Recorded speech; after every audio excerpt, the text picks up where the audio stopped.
మీ సమక్షంలో చాలామంది మీడియా మిత్రులు ఏ విధంగా నా ఇంటి మీద దాడి చేశారు, ఏ విధంగా క్రూరంగా రాక్షసంగా ప్రవర్తించారో మీరందరూ కూడా చూశారు. ఈ విధంగా రాక్షసంగా క్రూరంగా ప్రవర్తించి మరలా అగైన్ నేను మాట్లాడిన మాటల మీద కేసు ఫైల్ చేశారు.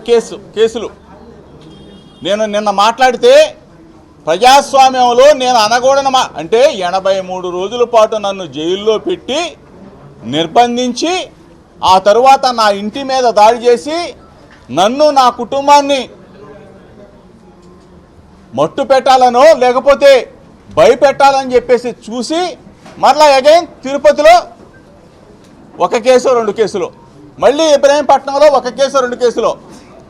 అంటే నువ్వు కేసులు పెట్టి నన్ను జైలుకు పంపించి నన్ను దడిపించాలని చెప్పేసి మీరు చూడాలని చెప్పేసి అనుకుంటున్నారేమో. ఇందాక ఒక ట్వీటా ఇది చంద్రబాబు నాయుడు గారు ఇది మాట్లాడారు, రాలేదా? జోగి రమేష్ ఇంటి మీద దాడి చేస్తే ఎవరినైనా క్షమించొద్దు లేకపోతే అరెస్ట్, డైరెక్ట్గా పోలీసుల సమక్షంలో తెలుగుదేశం పార్టీ పోలీసులు మీ అబ్బాయి లోకేష్ నేతృత్వంలోనే ఈ దాడి జరిగింది. మీడియా మిత్రుల సమక్షంలో ప్రజలకు చెప్తా ఉన్నా, రేపు నా మీద ఎటువంటి ఇబ్బంది జరిగినా, నా మీద ఎటువంటి దాడి జరిగినా, లేకపోతే నన్ను ఏ విధమైన చిత్రహింసలకు గురి చేయాలని చూసినా ఒకటే చెప్తా ఉన్నా, లోకేష్ అనే వ్యక్తి నా మీద దాడి చేయాలన్నా, నన్ను మట్టు పెట్టాలన్నా, నా ఇంటిని దహనం చేయాలన్నా దీని అంతటికీ కారణం కూడా లోకేషేనని చెప్పేసి మీడియా మిత్రుల సమక్షంలో చెప్తా ఉన్నా, ప్రజలకి చెప్తా ఉన్నా. అంటే ఇంత క్రూరత్వానికి ప్రజాస్వామ్యంలో ప్రజాస్వామ్యాన్ని పరిరక్షించాలని చెప్పే ముఖ్యమంత్రి స్థాయి వ్యక్తి కొడుకే ఈ విధంగా దిగజారితే, ఈ విధంగా రెడ్ బుక్ రాజ్యాంగం తీసి మట్టు పెట్టాలని చెప్పేసి మీరు చూస్తే ప్రజలు తిరగబడతారు. మరీ ముఖ్యంగా చెప్తా ఉన్నా, వైఎస్ఆర్ కాంగ్రెస్ పార్టీ శ్రేణులకి మీరు ఇబ్బంది పెట్టాలి, వైఎస్ఆర్ కాంగ్రెస్ పార్టీ గొంతుకని మీరు నొక్కివేయాలని చూస్తే మా నాయకుడు జగన్మోహన్ రెడ్డి గారి నేతృత్వంలో ప్రజాపక్షాన పోరాడతాం, వైఎస్ఆర్ కాంగ్రెస్ పార్టీ జెండాని రెపరెపలాడిస్తాం. ఈపాటికే సంవత్సరాల కాలంలోనే మీ ప్రభుత్వ అసమర్థత అంతా కూడా బయటపడిపోయింది. ఈరోజు ప్రజలు కోరుకునేది జగన్మోహన్ రెడ్డి గారి నాయకత్వం. మమ్మల్ని ఇబ్బంది పెట్టాలని మీరు చూస్తే ఏ కేసులకైనా సరే భయపడే ప్రసక్తి లేదు అని చెప్తా ఉన్నా. మీడియా మిత్రుల ద్వారా పోలీస్ అధికారులు కూడా చెప్తా ఉన్నా, ఇది న్యాయమా, ఇది ధర్మమా? మీకు భార్యా బిడ్డలు లేరా, పైన దేవుడు లేరా? అంటే నేను ఏం మాట్లాడానని చెప్పేసి నా మీద ఎఫ్ఐఆర్లు కడతారు, నేను ఏం మాట్లాడానని చెప్పేసి నన్ను అరెస్ట్ చేయాలని మరలా చూస్తారు. రెడీగా ఉన్నా, ఇది దానికైనా సరే సిద్ధంగా ఉన్నా.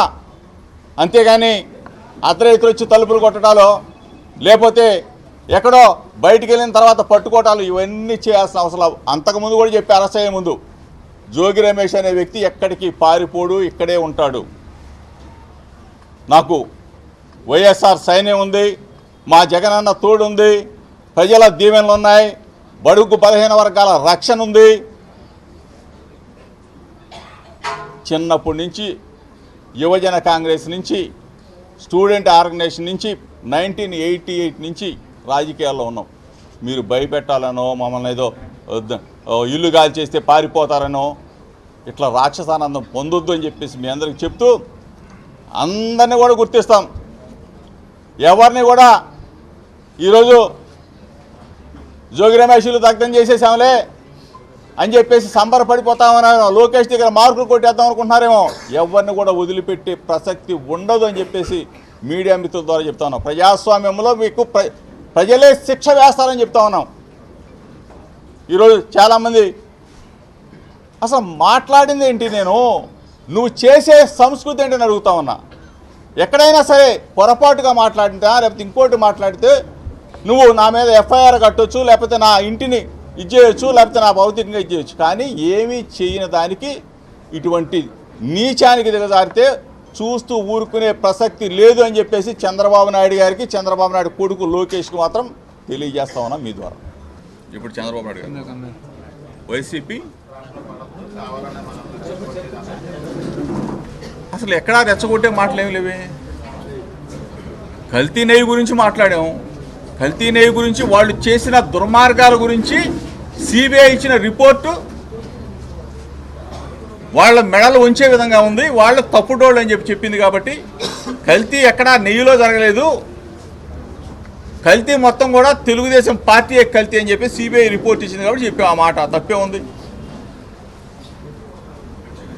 దయచేసి చెప్తా ఉన్నాం, పోలీసు అధికారులకు కూడా చెప్తా ఉన్నాం. మరి పైన దేవుడు ఉన్నారు, మీకు కూడా పిల్లలు ఉంటారు. ఇబ్బంది పెట్టాలని చూస్తే దేవుడు మిమ్మల్ని మాత్రం ఎట్టి పరిస్థితిలో వదిలిపెట్టడు, శిక్షిస్తాడు. మిమ్మల్ని కూడా ఏదో ఒక రూపేణా శిక్షిస్తాడు. ఎందుకంటే దిగజారి మాత్రం పనిచేయొద్దు. ఈరోజు చంద్రబాబు నాయుడు గారు 2 సంవత్సరాలు అయిపోయింది. ప్రజాస్వామ్యంలో ఎవరో శాశ్వతం కాదు, భూమి గుండ్రంగా ఉంటుంది. శాశ్వతంగా చంద్రబాబు నాయుడు ఉంటాడు ముఖ్యమంత్రి అని చెప్పేసి మీరు అనుకోవద్దు. ఈ పాటికే ప్రజల్లో తిరుగుబాటు లేకపోతే మెడికల్ కళాశాలల విషయంలో 1 కోటి మంది సంతకాలు స్వచ్ఛందంగా వచ్చి పెట్టారు. ఈ పాటికే తిరుగుబాటు వచ్చేసింది. దయచేసి మీడియా మిత్రుల ద్వారా పోలీస్ అధికారులు కూడా వినయపూర్వకంగా విజ్ఞప్తి చేస్తా ఉన్నా, వాళ్ళేదో రాక్షసానందం పొందుతారు, మీకు అవసరంలా. మీరు న్యాయం చేయండి, అంతేగాని ఇటువంటి దుర్మార్గాలకు మాత్రం ఒడిగట్టొద్దు. పచ్చ చొక్కాలు వేసుకొని మేము కూడా చంద్రబాబు నాయుడు చేయని చెప్పేసి కొంతమంది ఉన్నారు. ఇప్పుడు మీరు చూపించా, మీకు మీడియా సమక్షంలో చూపించా. అటువంటి వాళ్ళు పోలీస్ డ్రెస్ తీసేసి పచ్చ చొక్కా వేసుకోమని చెప్పేసి మీ ద్వారా ఆ పోలీస్ అధికారులు కూడా, కొంతమంది పోలీస్ అధికారులు వాళ్ళకి చెప్తా ఉన్నాం. కళ్ళ ఎదురుగా జరిగింది, వాళ్ళ ఎదురుగా జరిగింది, కంప్లైంట్ కూడా ఇచ్చాము, పంపిస్తా ఉన్నాం. కళ్ళ ఎదురుగానే కదా, వాడు చూశారు కదా మీరు. పోలీసుల సమక్షంలో జరిగిన దాడి, పోలీసులు, తెలుగుదేశం పార్టీ నాయకులు అందరూ కూడా కలిసి చేసిన దాడి. కానీ మీరు చూశారు కదా, ఒక్క పోలీస్ చేతిలో లాఠీ ఉందా? ఒక్క పోలీస్ సోదరుడి చేతిలో అయినా లాఠీ ఉందా? ఏ అధికారైనా వచ్చే వాళ్ళని దండించాడా, ఆపాడా? ఏది జరగల.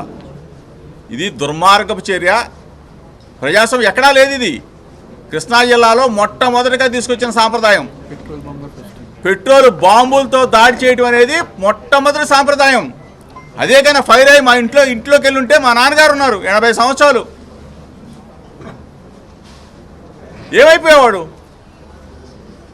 దుర్మార్గంగా చేయొద్దు. లోకేష్కి చెప్తామన్నా, నీ ఇంటికి నా ఇల్లు ఎంత దూరమో నా ఇంటికి నీ ఇల్లు అంతే దూరం. ఏదో పేద పుడింగ్ అనుకోవద్దు. దయచేసి మంచి నడవడిక నేర్చుకో, రెడ్ బుక్ తీసి మడిచి పెట్టేసుకో, ఇంకా చాలు. మర్యాదగానే చెప్తా ఉన్నాం, దయచేసి వినండి. ఎవరో పేపర్ రోడ్ రెచ్చగొట్టాడు, ఒక వార్త రాశాడు, నువ్వు రెచ్చిపోతే ఎటాయా? రాస్తారా పేపర్ వాళ్ళు, నువ్వు రెచ్చిపోతావా? ఇవాళ ఇంకో పేపర్ అని రాశాడు, జోగి తగ్గలేదని చెప్పి తిరుపతిలో ఏం మాట్లాడామా? ఏం మాట్లాడాం? రాయగొండ మాటలు, అనగొండ మాటలు మాట్లాడాము ఏమన్నా? పేపర్ మిత్రులు కూడా చెప్తా ఉన్నా, 1-2 పేపర్లు ఎందుకు మీకు? ఎందుకు ఆనందం? దయచేసి రాక్షసానందం పొందబాకండి.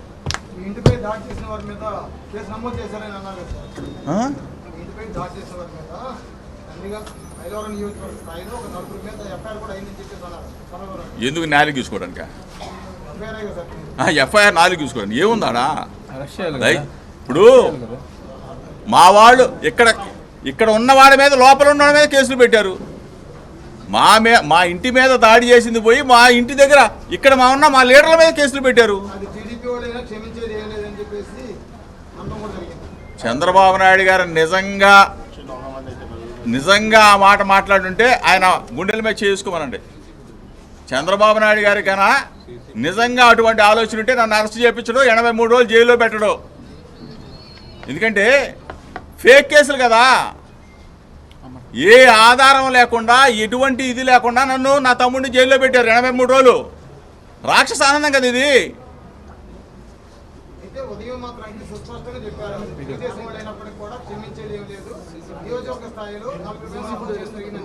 సీసీ ఫుటేజీలు ఉన్నాయి, మీరు కూడా చూశారు. వాళ్ళందరి మీద పెట్టమనండి.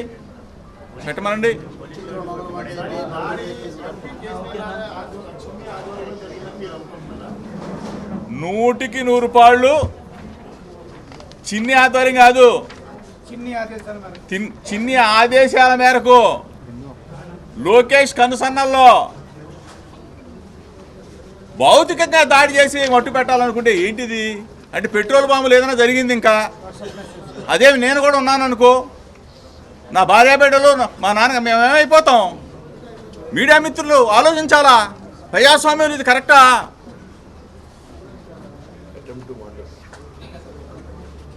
మమ్మల్ని ఈ విధంగా టార్గెట్ చేయటం